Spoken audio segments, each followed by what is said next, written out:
They say that House Daybreak was born of something unholy, with a magic so ancient its origins were lost to time. Each heir bears the unmistakable mark: rich mahogany skin, ruby-red eyes that burn in the dark, and a terrible, unnerving beauty.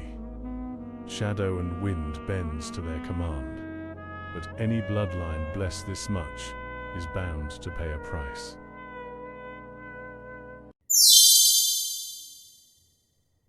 From the moment Prince Atticus was born, he was marked with weakness. He displayed a glaring difference from his siblings, not only in his coloring, or in the way his magic stirred, but in his very nature. While his siblings sharpened their magic like blades, Atticus leaned toward the light, towards the arts, towards nature, any and all signs of life. As he grew, so did the questions. Rumors of illegitimacy ran rampant, his violet eyes deemed a glowering flaw among courtiers, and slowly his father's disdain blossomed into hatred, and so the boy who loved the light became a symbol of shame, a living reminder of everything his father could not control and refused to understand. For this reason, Atticus despised King Solus. Now Cyrus didn't hate the king, he merely tolerated him. As third in line to the throne, he was expendable enough to evade scrutiny. He was a wildfire, reckless, defiant, more eager to duel with wooden swords than study statecraft. At just 15, he was outmatching grown men both in strategy and combat, felt the rhythm of battle like music, turned combat into a ruthless waltz between lovers. Yet he maintained a rogue curiosity that drew him past the palace walls, trading stories with merfolk, mortals, beings his lineage deemed as less than. You see, Cyrus came to write his own story, one that didn't end in the palace, because some princes aren't meant to chase duty, they're born to set the world alight. There was no time for mourning when King Solus was slain.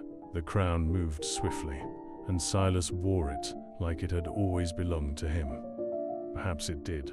Since childhood, he was groomed to lead, stripped of softness, carved into something useful. His siblings were allowed to stumble, to feel and dream. Silas was not. The crown demanded perfection. He loved his father, like a blade might love the fire that forged it, had a desperate desire to make his suffering mean something. For years, he shielded his siblings from that same cruelty. But they didn't need a big brother anymore. They needed a king, and only Silas had the competence the bloodline demanded. He grew to learn that trust was a weapon to be turned against him, and vowed to avoid the fate of the late king, no matter what.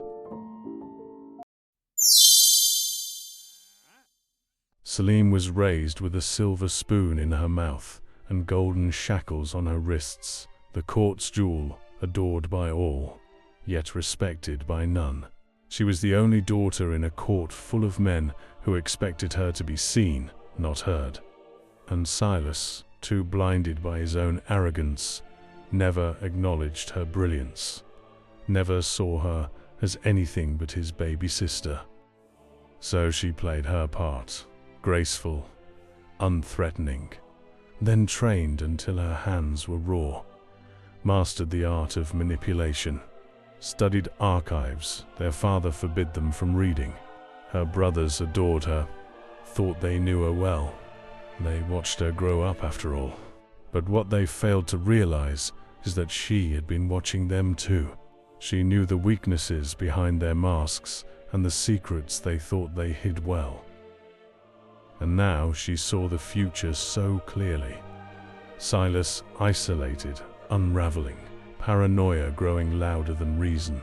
He wouldn't detect his own self-destruction, but when the weight of the crown began to crush him, Seline would be there, ready to advise, the gentle hand behind the power.